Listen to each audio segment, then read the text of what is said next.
Students of the state will fall into greater trouble or confusion if we block the road for political mileage in view of Roman script. BJP spokesperson Subrata Chakraborty said this replying to the question to the reporters at the press conference held at State BJP office on Saturday. On the last 9th of February, Finance Minister Nirmala Sitharaman wrote a white paper in the Lok Sabha. During the presentation at the Lok Sabha, Finance Minister Nirmala Sitharaman was trying to depict that the white paper is a statement. Likewise, BJP set their foot for Gram Chalo Abhiyan for the upcoming Lok Sabha election. With these two issues, State BJP sat on a press conference at BJP office on Saturday. With the press conference, BJP spokesperson Subrata Chakraborty spoke about the white paper brought by Union Finance Minister Nirmala Sitharaman in the Lok Sabha. Speaking in the press conference, BJP spokesperson Subrata Chakraborty highlighted the statement given by the Finance Minister Nirmala Sitharaman, saying that after coming to government in the year 2004, due to giving up on the change and establishment, UPA government could not build a strong government. গত 8 তারিখ সংসদে মাননীয় কেন্দ্রীয় অর্থমন্ত্রী নির্মলা সীতারামনজি ভারতীয় অর্থনীতির উপরে একটি শ্বেতপত্র প্রকাশ করেছেন। এই শ্বেতপত্র প্রকাশ দীর্ঘদিনের একটা সময়ের দাবি ছিল ভারতবাসীর সামনে প্রকৃত তথ্য উঠিয়ে আনার জন্য এবং কংগ্রেসের অপশাসন কীরকম চলছিল, সেই সময় দেশটাকে কোথায় নিয়ে যেতে চাইছিল তার সরাসরি আয়না মানুষের সামনে তুলে ধরার জন্যে এই শ্বেতপত্র প্রকাশ, এবং যার বিরোধিতা কংগ্রেসের সর্বভারতীয় নেতৃত্ব থেকে শুরু করে কংগ্রেস বিভিন্ন জায়গাতেই তার বিরোধিতা করেছে। আসলে কংগ্রেস যখন ইউপিএ সরকার চালায় তখন তাদের একটি ধারণা ছিল Oxford university, Cambridge university, Harvard university, তাদের থেকে যারা অর্থনীতিবিদ এসছেন কিংবা রিজার্ভ ব্যাংকের গভর্নর, ওনারাই দেশের অর্থনীতির ভবিষ্যৎ স্থির করে দেবেন, বাকি কেউ অর্থনীতি বোঝে না। কিন্তু বাস্তব চিত্র তা নয়। 2014 সালের পর থেকে আমরা দেখেছি যশস্বী প্রধানমন্ত্রী নরেন্দ্র মোদীজি দায়িত্ব গ্রহণ করার পর গোটা দেশের অর্থনীতির চালচিত্র কেমন বদলেছে এবং একটা নতুন ব্যবস্থা, সুদৃঢ় মজবুত ভিত্তি তৈরি হয়েছে। কারণ একটাই, আগে ছিল তাত্ত্বিক অর্থনীতিবিদের বিষয়, কিন্তু বর্তমানে যেহেতু যশস্বী প্রধানমন্ত্রী নরেন্দ্র মোদীজি ছোটবেলা থেকে দারিদ্র্যের মাঝখানে বড় হয়েছেন, যেহেতু নরেন্দ্র মোদীজির ইচ্ছা শক্তি প্রবল দেশটাকে এগিয়ে নিয়ে যাওয়ার জন্যে, রন্ধ্রে রন্ধ্রে প্রতিটি মুহূর্তে মননে চিন্তায় শুধুমাত্র দেশটাকে বিশ্বের মধ্যে একটা শক্তিশালী উন্নততর রাষ্ট্র হিসেবে প্রতিষ্ঠা করার স্বপ্ন নিয়ে কাজ করেন এবং সেই স্বপ্ন কীভাবে বাস্তবায়িত হতে পারে সেই বিষয়টিকে তিনি প্রাধান্য দিয়ে বিচার করেন। তার জন্যেই হয়তো দেশের অর্থনীতি গত 10 বছরে একটা নতুন মজবুত ভিত্তির উপর স্থাপিত হয়েছে, এবং এইটা কিন্তু হওয়ার কথা ছিল না। কারণ তার আগের যে ইউপিএ সরকার 2004 থেকে 2014 পর্যন্ত, এবং তার আগে ভারতীয় জনতা পার্টি তথা এনডিএ সরকার মাননীয় প্রাক্তন প্রধানমন্ত্রী অটল বিহারী বাজপেয়ীজির নেতৃত্বে, সেই সময়ও কিন্তু অটলজি একটা মজবুত অর্থনীতির ভিত্তি ভারতবর্ষকে দিয়ে গেছিলেন। কিন্তু সেই ভিত্তিটিকে ধরে রাখতে তো পারেনি না, বরং ইউপিএ সরকার ধরে রাখতে পারেনি, বরং সেটাকে ভেঙে চুরমার করে দিয়েছেন এবং তার রন্ধ্রে রন্ধ্রে দুর্নীতি ঢুকিয়ে লুটের রাজত্ব কায়েম করে ওনারা ভারতবর্ষের অর্থনীতিটাকে বিধ্বস্ত করে দেওয়ার চেষ্টা করেছেন, অনেকটা করেও দিয়েছেন। এবং তার দায় অবশ্যই সেই সময়কার ইউপিএ সরকারে যারা মন্ত্রী ছিলেন, যারা দেশ পরিচালনার দায়িত্বে ছিলেন, তাদেরকে নিতে হবে। যদিও এটা আমরা সবাই জানি তারা যে দায়িত্ব নেবেন, কারণ তাদের মধ্যে মনমোহন সিং মাননীয় প্রাক্তন প্রধানমন্ত্রী ওনাকে তো প্রাক্তন প্রধানমন্ত্রী হিসেবেই তারা গ্রহণ করেননি। ওরা এমন একটা ব্যবস্থা ছিল যে আমরা সবাই রাজা, আমাদের রাজার রাজত্বে, সকল মন্ত্রীরা প্রধানমন্ত্রী ভাবতেন নিজেদের, আর প্রধানমন্ত্রীর উপরে তো সুপার প্রধানমন্ত্রী ছিলেন, সেটা আপনারা জানেন, সেটা নাই বা বললাম। যার ফলশ্রুতিতে বিভিন্ন কেলেঙ্কারি জেনে শুনেও সুপার প্রধানমন্ত্রীর কারণে, সেই নির্দেশের কারণে মনমোহন সিংজির মতন প্রধানমন্ত্রীকেও, অর্থনীতিবিদকেও সমস্ত কিছু ঢোক গিলতে হয়েছিল, কোনো কিছু প্রকাশ করতে পারেননি। যার ফলে সেই সময় ছিল 2G কেলেঙ্কারি, অগাস্টা ওয়েস্টল্যান্ড কেলেঙ্কারি আমরা দেখেছি, কমনওয়েলথ কেলেঙ্কারি আমরা দেখেছি, স্পেকট্রাম কেলেঙ্কারি আমরা দেখেছি, সারদা চিটফান্ড কেলেঙ্কারি, এই ধরনের 15টা কেলেঙ্কারি, মানে আকাশ থেকে শুরু করে পাতাল পর্যন্ত, কয়লা খাদান কেলেঙ্কারি, সমস্ত কেলেঙ্কারিগুলি সেই 2004 থেকে 2014 সালের মধ্যে হয়েছে, যেটা আমরা প্রত্যেকেই মোটামুটিভাবে অবগত আছি, হয়তো আমরা ভুলে যাই মাঝে মাঝে। কিন্তু ভারতীয় জনতা পার্টির সরকার 2014 সালে প্রতিষ্ঠা হওয়ার পর একটা নীতিগত পরিবর্তন হয়েছে। 2004 থেকে 14 পর্যন্ত ছিল যে মানুষকে ভালো লাগছে, মানে সুপারফিশিয়ালি দেখাতে হবে ভালো একটা কিছু করছি, কিন্তু আসলে মানুষের ভালো হবে না, এইরকম একটা নীতি প্রণয়নের বিষয় ছিল। আর 2014 সালের থেকে সেই নীতিটা পরিবর্তন করেছেন প্রধানমন্ত্রী মোদিজি, যে মানুষের আলটিমেটলি ভালো হবে, সার্বিক কল্যাণ হবে, মানে লোক লোভাবনী কোনো বিষয় নয়, সুদূর প্রসারীভাবে আর্থিক মজবুতি মানুষ লাভ করবে, সামাজিক সুরক্ষা মানুষ লাভ করবে, সেই ধরনের বিষয়গুলিকে তিনি সামনে নিয়ে এলেন। Likewise, BJP Secretary MLA Bhagwan Das spoke about the Gram Chalo Abhiyan program on the press conference. এই যে কার্যক্রমটা হবে 2-4টা বিধানসভা বাদ দিয়ে, মানে দুর্গম এলাকায়, এডিসি এলাকার যেগুলো প্রত্যন্ত এলাকা রয়েছে, সেই সমস্ত কয়েকটা বিধানসভাতে নিজ নিজ বিধানসভাতে সেই প্রবাস হবে আমাদের কার্যকর্তারা, এক ভূতের থেকে অন্য ভূতে যাবেন।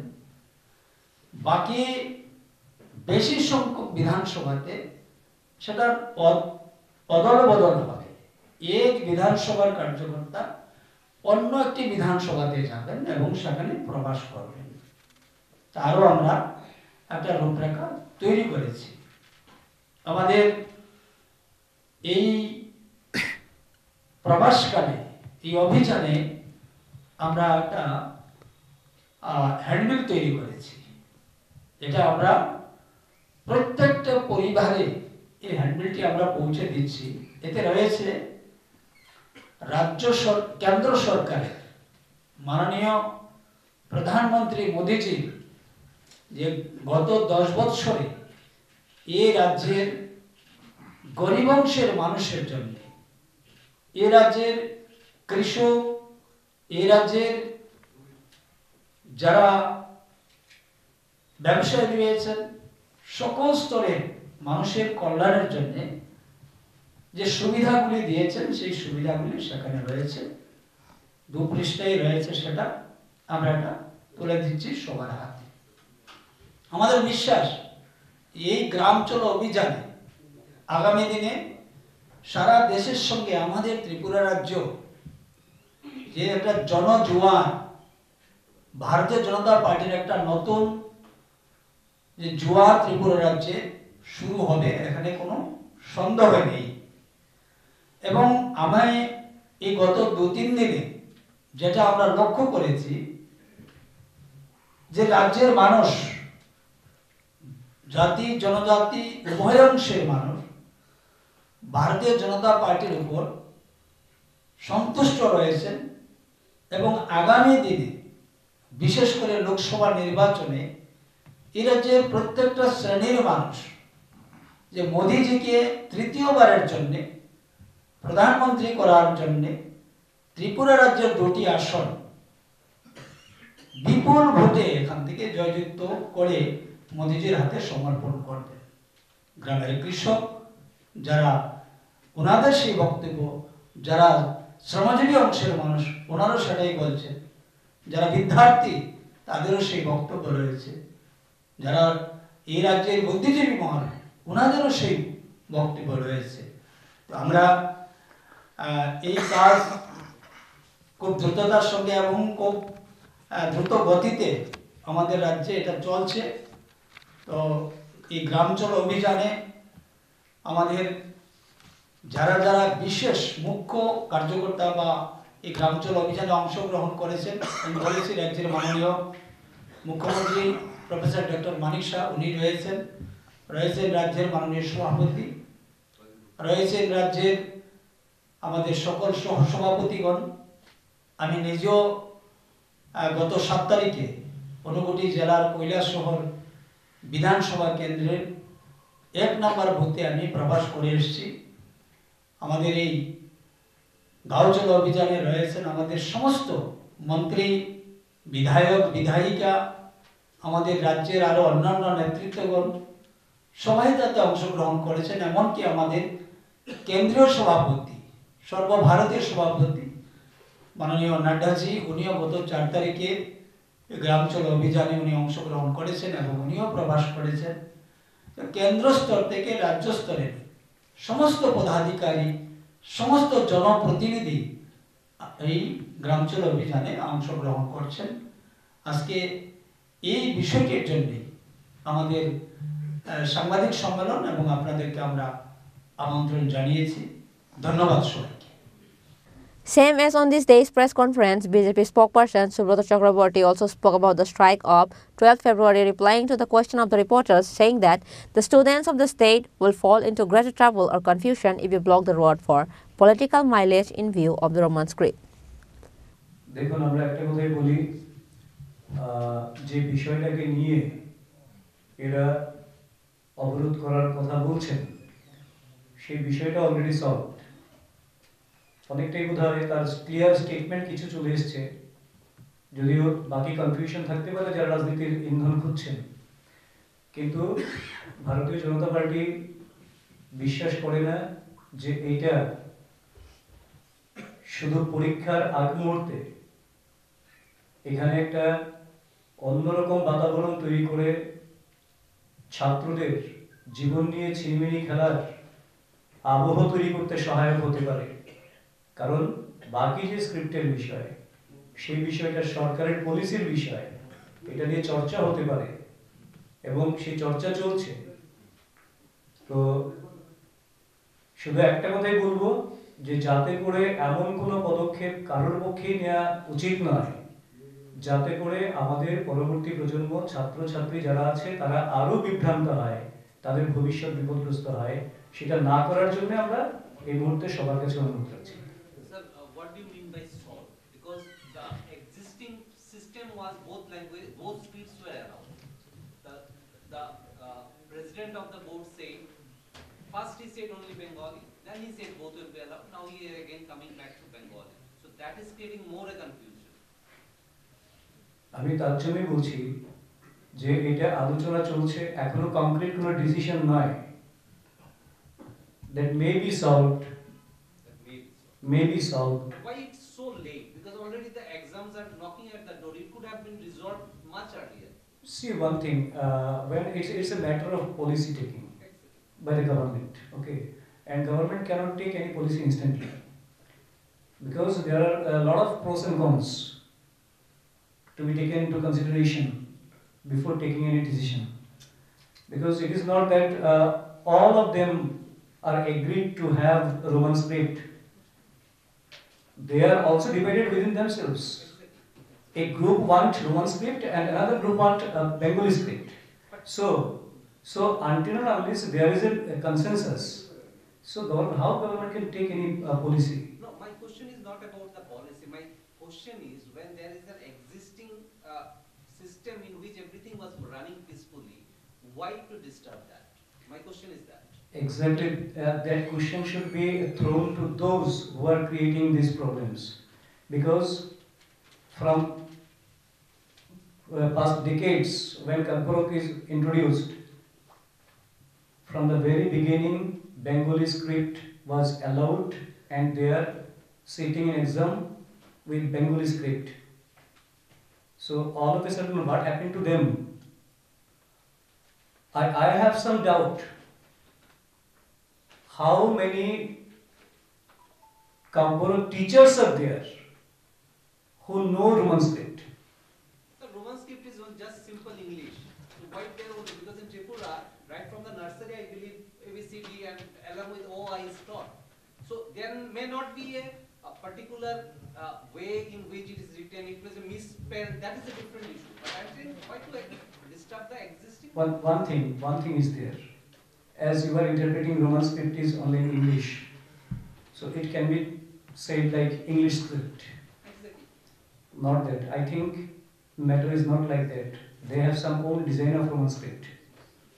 না আমার প্রশ্নের একটা হয়েছে আপনার ওই যে পর্ষদ সভাপতি তাহলে প্রথমে বাংলা তারপরে আবার বললো বাংলা পরে আবার বললো যে রোমানো হবে তারপরে এখন বলছে আবার বাংলা এই ব্যাপারটা আমি একটা কথাই বলতে পারি এখানে বিস্তৃত একটা সরকারি বিষয় যদিও এটাকে নিয়ে ততটা বলা আমাদের পক্ষে সম্ভব না বোর্ডের বিষয় আছে সরকারের বিষয় আছে একটা কথাই বলতে পারি বাংলায় বরাবর বাংলায় পরীক্ষা হচ্ছে বোর্ড পরীক্ষা বাংলা স্ক্রিপ্টে হচ্ছে এবার তারপরে রোমান স্ক্রিপ্ট দাবি করছে সবাই দাবি করছে তা নয় তাদের মধ্যেও একটা অংশ চাইছে বাংলাটাই থাকুক একটা অংশ চাইছে রোমান স্ক্রিপ্ট থাকুক এবার যখন সরকারকে বা বোর্ডকে কোনো সিদ্ধান্ত নিতে হবে তখন একটা সিদ্ধান্ত যদি হুট করে নিয়ে নেয় কারণ এটা প্রথম চাইছে নতুন একটা স্ক্রিপ্ট তার আগ পর্যন্ত কিন্তু বাংলাটাই চলছিল এবার তার জন্য আন্দোলন হয়তো করেছে কিন্তু আপনি বোধহয় কোশ্চেন পেপারটার কথা বলছেন I'm not talking about the question paper I'm talking about allowing them to write allowing them to write I also just mentioning that part also okay existing ছিল না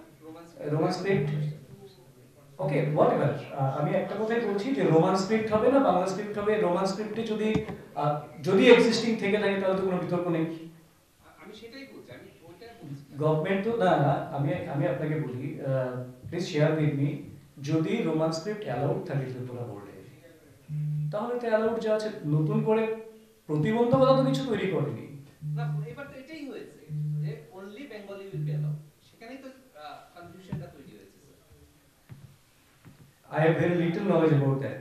I am sorry to say. So, আমার মনে হয় you all should ask the president of Tripura board. He may clarify.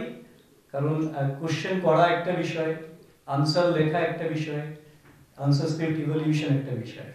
তিনটে বিষয় থাকে। একজনে তিনটে বিষয় থাকে। তিনটে বিষয়ের মধ্যে কি জটিলতা আছে এটা আমাদের পক্ষে পার্টি অফিসে বসে আমাদের পক্ষে বলা ততটা সম্ভব না যতটা ত্রিপুরা বোর্ডের সভাপতি কিংবা যারা দায়িত্বরত আছেন তারা বলবেন I think regarding Roman script এবং স্পেশালি রোমান স্ক্রিপ্ট নিয়ে অন্য কথা হতে পারে কিন্তু এই বছর পরীক্ষা সংক্রান্ত বিষয়ের সঙ্গে রোমান স্ক্রিপ্টকে নিয়ে কোনো মন্তব্য করা আমাদের পক্ষে ঠিক না